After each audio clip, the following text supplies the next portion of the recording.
Hey everyone, Jason here with Milwaukee Instruments.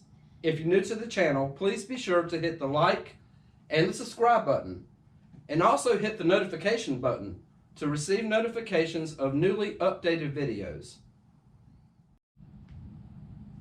In today's video, we'll be going over the Milwaukee Instruments MA887 Digital Seawater Refractometer.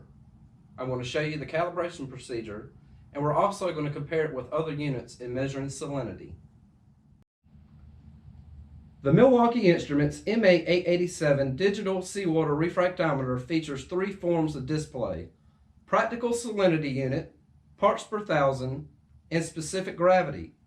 It also features automatic temperature compensation. The Milwaukee Instruments MA887 Digital Seawater Refractometer comes supplied with a 9-volt battery. Please be sure to remove the plastic wrapping from the battery prior to installation. When you're ready to install, simply flip the unit over, remove the battery lid. As you see, I have a battery already in here. You want to make sure that you line the battery terminals with the connector for proper polarity. Put it back in. I'm going to screw your lid back on.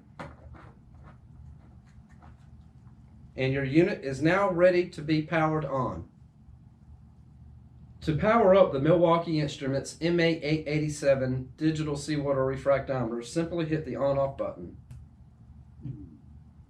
It's going to show you your battery percentage, and it's going to start out in PSU.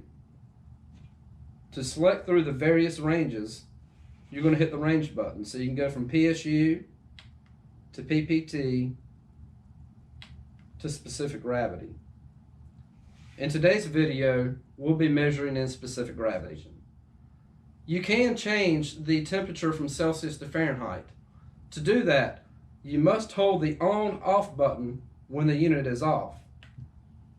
You'll see some displays pop up, and then the Celsius icon will pop up, and while you're still holding on and off, you're going to hit the 0 to change it from Fahrenheit.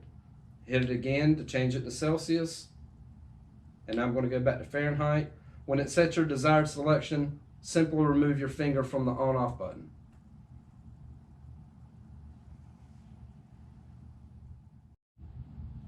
The MA887 also comes with validation liquid and distilled water. It also comes with two pipettes, one to use with the distilled water to zero out your unit, and the other is used for taking seawater samples. We're going to start the calibration method by turning on the unit, and we're going to take our distilled water with one of the two pipettes, draw a little sample out, and you want to be sure to cover the lens to get a good reading. Once you have your lens covered with the distilled water, simply hit the 0 button.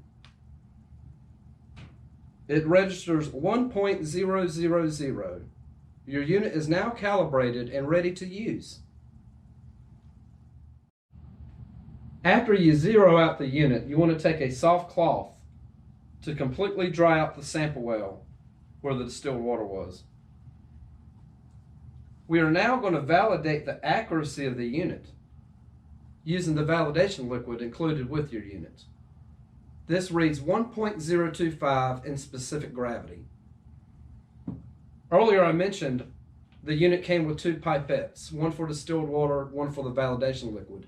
I have marked the one for my validation liquid to be sure I don't cross-contaminate the two. So we'll take the validation liquid here, give it a little shake, take a small sample out, cover the lens, and we're going to hit the read button.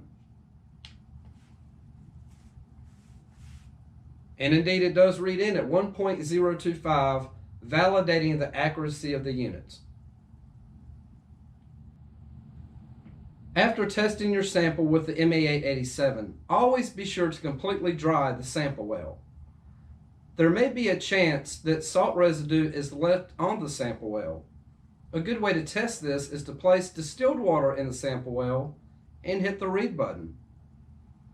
If it reads anything greater than 1.000, that is a good indication that salt is on the lens. To clean this, simply flush several times with distilled water.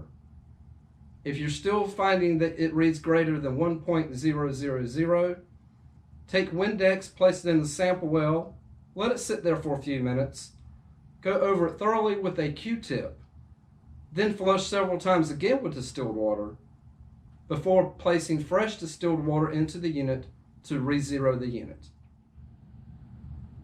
For additional pipettes and validation kits, or to purchase your MA887 and MA800 hard carrying case, simply visit MilwaukeeInstruments.com.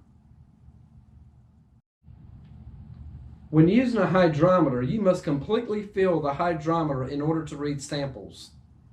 In doing so, it can possibly create air bubbles on the hydrometer needle. This will give you inaccurate readings. When using the optical refractometer, it's best used in sunlight, as fluorescent lighting can alter your readings.